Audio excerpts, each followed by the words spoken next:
ఈరోజు దేవుని జీవవాక్యము కీర్తనల గ్రంథము 123వ కీర్తన 1వ వచనము. నీ తట్టు నా కన్నులెత్తుచున్నాను. Psalms 123:1. I lift up my eyes to you. ప్రియ సహోదరి సహోదరుడా, నీ కన్నులు యేసయ్య వైపు చూడాలి. యేసయ్య సృష్టి అంతటినీ చేశాడు. సర్వాధికారం కలిగిన వాడు. సృష్టిలో సమస్తమును ఆయనే జరిగిస్తున్నాడు. కాబట్టి నీకున్న సమస్యలు ఎంత పెద్దవైనా ఈ రోజు నీవు సమస్య వైపు చూడవద్దు, ఆపదల వైపు చూడవద్దు. ఏదైతే నిన్ను ముంచాలని చూస్తుందో దాని వైపు చూడవద్దు. ఎవరి ద్వారా అయితే నీవు మోసపోయావో వారి వైపు చూడొద్దు. సర్వ సృష్టికి ఆది సంభూతుడైన యేసయ్య వైపే నీ కన్నులు త్రిప్పమని దేవుడు కోరుకుంటున్నాడు.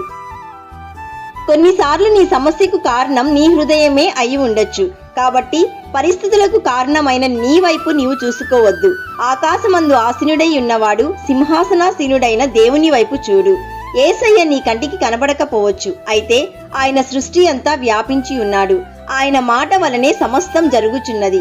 ఎప్పుడైతే నీవు యేసయ్య వైపు తిరిగి, ప్రభువా నీ శక్తిని నేను ఆశ్రయిస్తున్నాను, నీ కృపను నేను ఆశ్రయిస్తున్నాను అని నీ కన్నులెత్తి ప్రార్థిస్తావో, నీ మనస్సును ఆయన మీద పెట్టుకుంటావో, నీ ప్రార్థన దేవుని సన్నిధికి ఒక ధూపము వలె చేరుతుంది. So my dear friend, the Lord is in his holy temple, the Lord's throne is in heaven. His eyes see, his eyelids test the children of man. So lift up your eyes onto Lord Jesus Christ. కాబట్టి ప్రియ సహోదరి సహోదరుడా, ఈరోజు నీవు ఏ స్థితిలో అయితే ఉన్నావో ఆ స్థితిలో నుండే ప్రార్థన చెయ్యి. ప్రతి ఒక్క భయంకరమైన స్థితి నుండి నిన్ను తప్పిస్తాడు. కాబట్టి ధైర్యం తెచ్చుకో, ఆశ కలిగి ఉండు. దేవుడు గొప్ప కార్యం చేస్తాడు. ఈ జీవవాక్యం నీలో ఫలించాలని మేము ప్రార్థిస్తున్నాము. నమ్మిన వారందరూ ప్రార్థనలో ఏకీభవించండి.